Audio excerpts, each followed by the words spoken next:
नमस्कार स्टूडेंट्स, एक बार फिर से आप लोगों का स्वागत है my channel CSS with Harbansh sir में। आज का जो हमारा टॉपिक रहेगा CSS प्रोग्रामिंग लैंग्वेज के अंदर क्लास एंड आईडी सेलेक्टर्स का रहेगा कि जब भी हम HTML का प्रोग्राम बनाते हैं या HTML में वेबसाइट डिज़ाइन करते हैं तो उसके अंदर क्लासेस एंड आईडी सेलेक्टर्स का यूज़ हम किस तरह से करते हैं या उनको प्रोग्रामिंग लैंग्वेज में किस तरह से डिज़ाइन करते हैं। तो सबसे पहले हम बात करते हैं इनकी डेफिनेशंस की। जैसा कि हम जानते हैं कि क्लास जो हो एक ऐसा ब्लॉक्स होता है, एक ऐसा टेम्पलेट्स होता है जिसका यूज़ हम फर्दर प्रोग्रामिंग के लिए करते हैं। यानी एक ब्लॉक बना दिया जाता है और उस ब्लॉक्स के अंदर मेंबर्स या प्रॉपर्टी को डिफ़ाइन कर दिया जाता है जो कि आगे फर्दर प्रोग्रामिंग में जिनका यूज़ किया जा सके। और उसी तरह से आईडी प्रॉपर किसी न किसी कैटेगरी से, किसी न किसी सेलेक्टर से बिलोंग करती है जिसके अकॉर्डिंग आप इसको डिफ़ाइन करते हो। You can also define your oven selector in the form of class and ID selectors. यानी जब भी आप HTML वेब प्रोग्रामिंग लैंग्वेज में कोई वेबसाइट या कोई वेब पेज डिज़ाइन करते हो तो उसमें आप अपना सेलेक्टर्स या अपना सेलेक्टर्स के अकॉर्डिंग क्लास और आईडी सेलेक्टर्स को डिज़ाइन कर सकते हो, डिफ़ाइन कर सकते हो। इसका बेनिफिट ये रहता है कि जब भी आप HTML प्रोग्रामिंग में सेम एलिमेंट का यूज़ करते हो और उनको डिफरेंट लुक देना चाहते हो तो इसके लिए आप क्लास और आईडी डिफरेंट के बनाकर उनमें आप HTML एलिमेंट के साथ यूज़ कर सकते हो। HTML वेब प्रोग्रामिंग लैंग्वेज के अंदर जब CSS का यूज़ किया जाता है, अगर उसके अंदर कोई क्लास सेलेक्टर को आप डिफ़ाइन करना चाहते हो तो क्लास सेलेक्टर के नाम से पहले आप डॉट सिंबल का यूज़ करोगे। यानी जैसे आपने कोई नाम दे दिया इंट्रो या कोई नाम दे दिया मेन या कोई नाम दे दिया मैक्स या कोई भी नाम दे दिया आपने, तो उससे पहले आप डॉट का सिंबल या डॉट का जो साइन है वो प्रोसीड करेंगे। इसी तरह से अगर आपने कोई आईडी सेलेक्टर डिफ़ाइन करना है, जैसे यहाँ पर टॉप दिया हुआ है आईडी सेलेक्टर, तो आप नाम से पहले हैश का सिंबल प्रोसीड करोगे। यानी आईडी को डिफ़ाइन करने के लिए आप हैश सेलेक्टर का यूज़ करते हो और CSS प्रोग्रामिंग लैंग्वेज में क्लास सेलेक्टर को डिफ़ाइन करने के लिए डॉट सिंबल का यूज़ करते हो और उसके बाद आप क्लासेस का जो भी क्लास का नाम होता है उसको डिफ़ाइन करते हो। जैसे कि आईडी और जो क्लास होती है दोनों प्रॉपर्टीज़ रखते हैं, दोनों को डिफ़ाइन करने के लिए हैश या डॉट का यूज़ करते हैं। जैसे यहाँ पर हैश टॉप लिखा है जो कि हैश सिंबल के साथ यूज़ हुआ है, तो इसका मतलब ये कह सकते हैं कि हम कि यहाँ पर जो इसकी बॉडी डिज़ाइन है वो एक आईडी सेलेक्टर की है जिसके अंदर इसका बैकग्राउंड कलर दिया हुआ है और इसकी पैडिंग जो होती है 20 पिक्सल की दी हुई है। उसी तरह से इसी के अंदर एक क्लास डिफाइन है जिसमें पहले डॉट लिखा है, उसके बाद उसका नाम इंट्रो दे दिया, जिसके अंदर कलर रेड दे दिया और उसका जो फॉन्ट का वेट है वो बोल्ड दे दिया। तो इस तरह से हम अपनी HTML प्रोग्रामिंग लैंग्वेज के अंदर अगर CSS का कोड यूज़ करते हैं क्लास और आईडी सेलेक्टर को डिफ़ाइन कर सकते हैं। अब हम इसका डिटेल में डिस्कस करते हैं। तो सबसे पहले स्टार्ट करते हैं ID selector. ID selector the ID attribute, यानी एक आईडी एट्रीब्यूट होता है जो specific unique ID from an HTML element. The value of the ID attribute must be unique within the HTML document. यानी ID जो attribute होता है, इसका जो नाम होता है वो यूनिक होता है।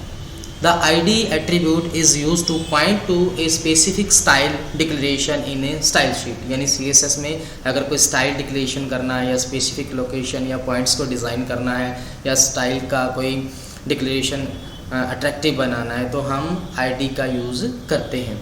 इसको डिफ़ाइन करने का जो सिंटैक्स होता है, नाम से पहले आप हैश सिंबल का यूज़ करोगे और इसकी बॉडी या इसकी प्रॉपर्टी डिफ़ाइन करने के लिए आप कर्ली ब्रेसेस का यूज़ करोगे।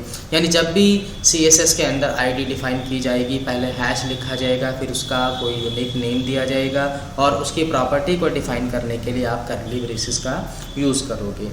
Each element can have only one ID. यानी जो भी आप HTML में वेब पेज डिज़ाइनिंग करते वक्त एलिमेंट यूज़ करते हो, यानी HTML एलिमेंट का यूज़ करते हो, उसकी आईडी जब आप डिज़ाइन करोगे वो यूनिक होगी और केवल एक ही होगी।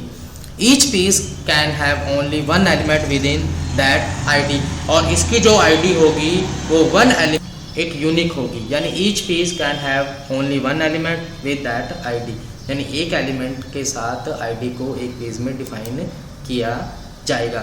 इसको डिटेल में जानने के लिए हम HTML प्रोग्रामिंग लैंग्वेज में इसका प्रोग्राम बनाते हैं। प्रोग्राम बनाने के लिए सबसे पहले मैं एक्सेसरी में जाके नोटपैड ओपन करता हूं और इसका कोड करता हूं।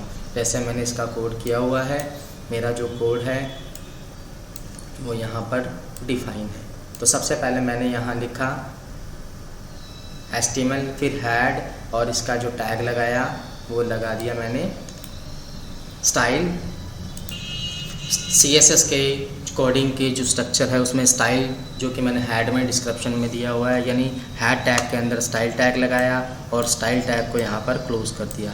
फिर मैंने हैश के सिंबल के साथ माई हेडर नाम की एक यूनिक ID यूज़ की है, जिसके property background colour light blue and colour black, padding 40 pixel, text align centre दिया हुआ है। यानी यहाँ पर HTML का जो हेडर मेरा बना हुआ है या HTML में जो एलिमेंट मेरा H1 यूज़ किया हुआ है, H1 में इस ID को यहाँ मैं यूज़ कर रहा हूँ और इसके अकॉर्डिंग जो इसकी प्रॉपर्टी होगी वो यहाँ पर एक्सेस हो जाएगी और ब्राउज़र पर की स्क्रीन पर आपको दिखाई।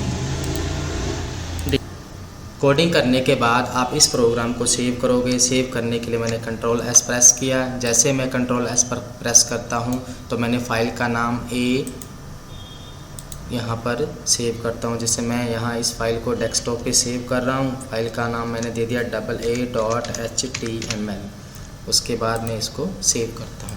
जो मेरी कोडिंग है उसके अकॉर्डिंग जब मैं इस फाइल को ब्राउज़र पर कॉल करता हूँ तो इसका जो रिज़ल्ट आएगा वो कुछ इस तरह से आपको दिखाई देगा। ये आपका डेस्कटॉप, चलते हैं अपन डेस्कटॉप पे। ये डेस्कटॉप पे AA ये डबल क्लिक किया मैंने और ये आपका स्टाइल शीट का कोड यहाँ दिखाई देगा। यानी जो इसका बैकग्राउंड आ रहा है वहाँ पर जो कलर वैल्यू आपने डाली थी उसके अकॉर्डिंग इसका रिज़ल्ट आ रहा है। यानी background light blue, colour black, जो करैक्टर्स का कलर है वो ब्लैक दिया है, पैडिंग जो है 40 पिक्सल्स की दी है और टेक्स्ट अलाइनमेंट जो दिया है वो एंड आपने सेंटर दिया है। यानी जब ये टैग यूज़ किया है मैंने या इसका सिंटैक्स जो डिफ़ाइन किया है, सबसे पहले आप ID के एट्रीब्यूट को डिफ़ाइन करोगे और डिफ़ाइन करने के लिए जो उसकी प्रॉपर्टी होती है वो ब्रैकेट्स में डिज़ाइन करोगे। उसके बाद उसको आप कॉल करोगे और कॉल जो होगा वो आपका HTML एलिमेंट के अंदर होगा। जैसे H1 यहाँ पर एलिमेंट लगा हुआ है, उसके अंदर ID आपने कॉल की। कॉल करने के बाद ये property CSS with Harbans sir जो है उसमें यहाँ अप्लाई होती हैं और इसके अकॉर्डिंग इसका रिज़ल्ट आपको स्क्रीन पर दिखाई देता है।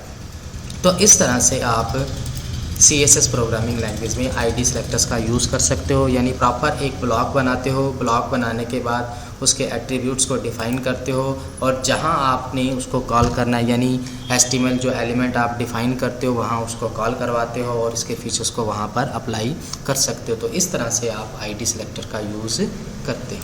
Class selector match the value of A class attribute. यानी HTML वेब प्रोग्रामिंग लैंग्वेज में जब हम CSS का कोड यूज़ करते हैं तो वहाँ क्लास सेलेक्टर एक एट्रीब्यूट के अकॉर्डिंग काम करता है। यानी the class attribute is often use to point to a class name. इसको किसी न किसी नेम से डिफाइन करना पड़ेगा। It can also be used by CSS to access and manipulate element with the specific class name. यानी जब CSS का कोड किसी वेब पेज में कॉल किया जाता है या यूज़ किया जाता है तो हम CSS के अंदर इस क्लास का यूज़ कर सकते हैं।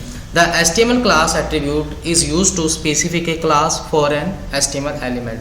हम मल्टीपल HTML एलिमेंट के ऊपर सेम जो क्लास है या सेम क्लास एट्रीब्यूट को शेयर कर सकते हैं। इसको डिफ़ाइन करने के लिए या क्लास सेलेक्टर को बनाने के लिए सबसे पहले आप डॉट लगाओगे, उसके बाद क्लास का नेम लिखोगे एंड अगर आपको क्लास की कोई प्रॉपर्टी डिफ़ाइन करनी है तो वो कर्ली ब्रेसेस के अंदर डिफ़ाइन की जाएगी। यानी CSS के अंदर जो क्लास सेलेक्टर है ये एक क्लास मल्टीपल एलिमेंट पर शेयर की जा सकती है, जबकि जो ID एट्रीब्यूट है या ID सेलेक्टर है वो केवल एक ही जगह अप्लाई किया जा सकता है या केवल एक ही एलिमेंट पर अप्लाई किया जा सकता है। यानी जब भी आप HTML वेब पेज बनाओगे अगर उसमें CSS का कोड यूज़ करते हो आप, अगर CSS के कोड में क्लास सेलेक्टर आप यूज़ करते हो तो मल्टीपल एलिमेंट जो कि HTML के हैं उनके ऊपर आप सेम क्लास की कंडीशन को अप्लाई कर सकते हो। इसको समझने के लिए हम नोटपैड में CSS का एक प्रोग्राम बनाते हैं या HTML का एक प्रोग्राम बनाकर उसमें CSS का कोड यूज़ करते हैं। तो सबसे पहले नोटपैड ओपन करते हैं और नोटपैड में CSS का कोड HTML प्रोग्रामिंग के साथ करते हैं। आपने सबसे पहले HTML का कोड HTML लिखा, उसके बाद हेड और हेड टैग के अंदर CSS का जो सिंटैक्स स्टाइल होता है उसको अप्लाई किया। उसके बाद आपने .city नाम से एक क्लास बनाई हुई है, क्योंकि क्लास आईडी या क्लास एट्रीब्यूट को डिफ़ाइन करने के लिए पहले डॉट लगता है, उसके बाद उसका नेम यानी कि क्लास का नेम दिया जाता है। अगर आप क्लास की कोई प्रॉपर्टी डिफ़ाइन करना चाहते हो तो उसके लिए आप कर्ली ब्रेसेस अप्लाई करते हो। तो यहाँ पर .city नाम की एक क्लास है और इस क्लास की प्रॉपर्टी के अकॉर्डिंग कर्ली ब्रेसेस में आपने इसकी प्रॉपर्टी डिफ़ाइन की है, जिसमें background colour tomato, colour white, border 2 pixel solid black और इसका मार्जिन 20 पिक्सल का दिया है और इसकी जो पैडिंग है आपने 20 पिक्सल की दी है। उसके बाद कर्ली ब्रेसेस को क्लोज़ किया। यानी स्टाइल शीट में आपने क्लास सेलेक्टर यहाँ स्टाइल के अंदर यूज़ किया है। यूज़ करने के बाद आपने बॉडी टैग का सिंटैक्स किया और उसके अंदर आपने CSS का कोड यूज़ किया। CSS का कोड यूज़ करने के लिए आपने यहाँ सबसे पहले डिवीज़न का यूज़ किया और डिवीज़न में क्लास सिटी को कॉल किया। इसी तरह से फिर एक डिवीज़न क्लास वहाँ भी सिटी को कॉल किया, फिर तीसरा डिवीज़न क्लास यूज़ किया और वहाँ भी सिटी का यूज़ किया। यानी सिटी नाम की एक क्लास है और उस क्लास में आपने डिफरेंट कोड को यूज़ करते हुए अपना प्रोग्राम क्रिएट किया है।